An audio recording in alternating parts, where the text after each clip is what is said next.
Horner has long maintained that Red Bull has no favourite driver, and that he champions both Max Verstappen and Sergio Perez for the big win. However, radio messages at the Baku GP suggest otherwise, and from the looks of it, there is set to be a turbulent storm ahead this season, especially because what seems to be okay for Max doesn't seem to be okay for Checo, and fans are furious. One wrote, "Respect your effing driver, Christian Horner." Stay tuned till the end as we reveal unheard radio messages. For our loyal viewers, you might remember a story a couple of videos back we did, where we looked at the tension between Verstappen and Perez. We noted that we wouldn't be surprised if Perez was worried about his future with the Raging Bull team. We did make reference, however, to a particular point Horner has made this season.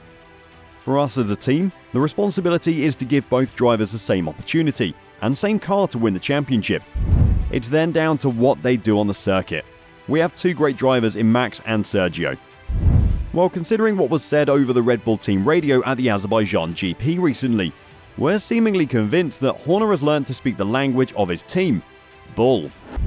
And Formula One is underway on the streets of Baku. Good reaction. During lap 10 at the Baku GP, Verstappen was in the lead when Nick de Vries hit the wall at turn 5, damaging his suspension and stopping on the track. Verstappen pitted during a yellow flag, but shortly after, the safety car was deployed. See, Max has pitted at a very bad moment here because everyone else will save 9 seconds. This allowed Sergio Perez and Charles Leclerc to make up time during the pit stops and overtake Verstappen. Perez skillfully maintained control of the race and secured his second win of the season, closing the gap to Verstappen in the standings to just 6 points.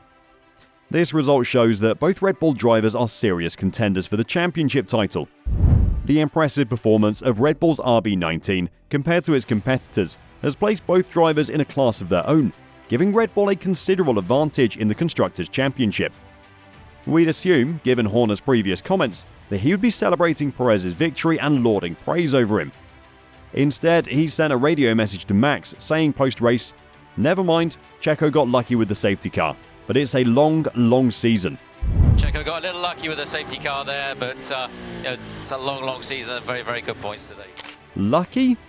Horner expressed that Perez was fortuitous to have inherited the lead position after a safety car intervention, implying that Verstappen had been leading the race before that happened.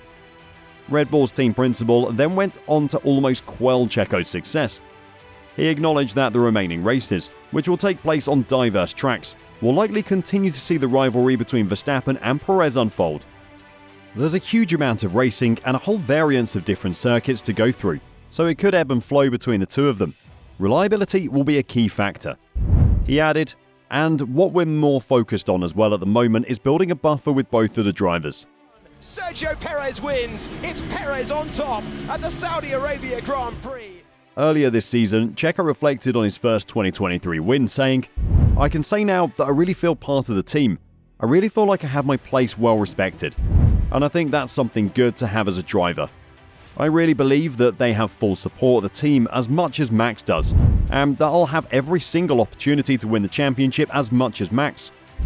But given Horner's statements and message to Max, we're not sure we agree. The "we" makes us a little confused, because from what we watched, one of the team's drivers won the race. This is further expounded by Horner's own post-race interview, where he stated that Checo really controlled the race, so a phenomenal drive by him all weekend.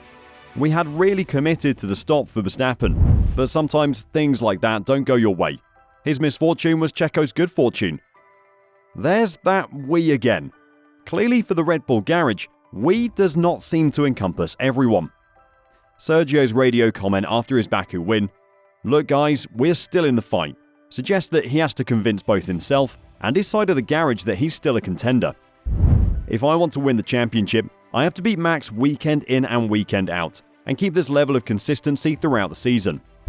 Sergio Perez is confident that he can compete with his teammate Max Verstappen for the world title this season, given that both drivers have now won 2 races each. "It is a long year ahead, but I really believe I am in the fight." Perez acknowledged the fate of the race in the cool-down room to his supposed teammate. "You were unlucky there." The reply from Max was, "It was a bit painful, but it happens. Sometimes. You had it last year in Jeddah." But according to Sergio, it wasn't just luck that gave him his win. It was key to overtake Charles Leclerc, but once Max got by, I knew that it was really important not to lose too much time with Charles, because if I were to lose too much time, then it would be really difficult to catch Max. Luckily, I managed to spend just a lap behind Charles, and once I was able to clear him, lap by lap, I got into the DRS from Max, and that really made my race. Once I was in his DRS, it was about time to overtake him, but he obviously pitted, and then we got the safety car, so I got a bit lucky there. What makes the entire situation all the more concerning is the fact that Perez actually requested team orders, asking for Max to reduce his pace.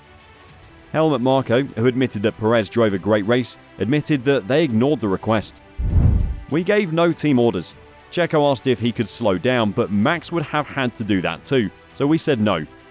We just let the two drivers race. No risk, no fun.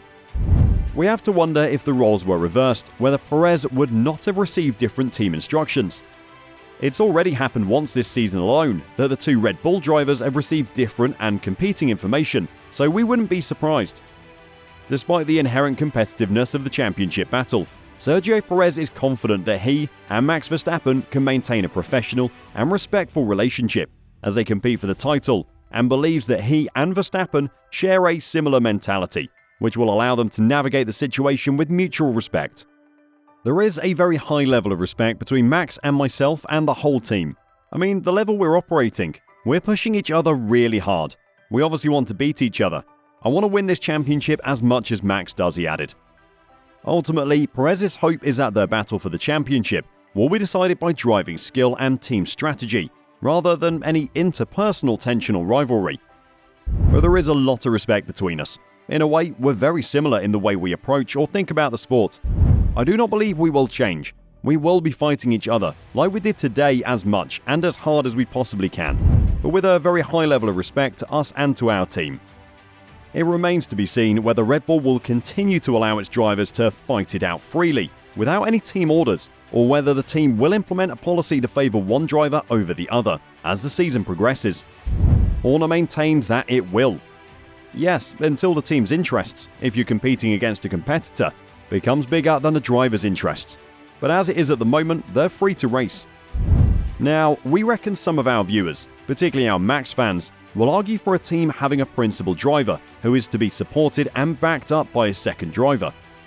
And you totally have a point, but this idea would be in complete contravention to what Red Bull's team principal himself is spouting. Which makes us wonder, who's telling the truth and who can we trust? Let us know what you think and subscribe while you're at it to be alerted to more controversial F1 news that comes our way.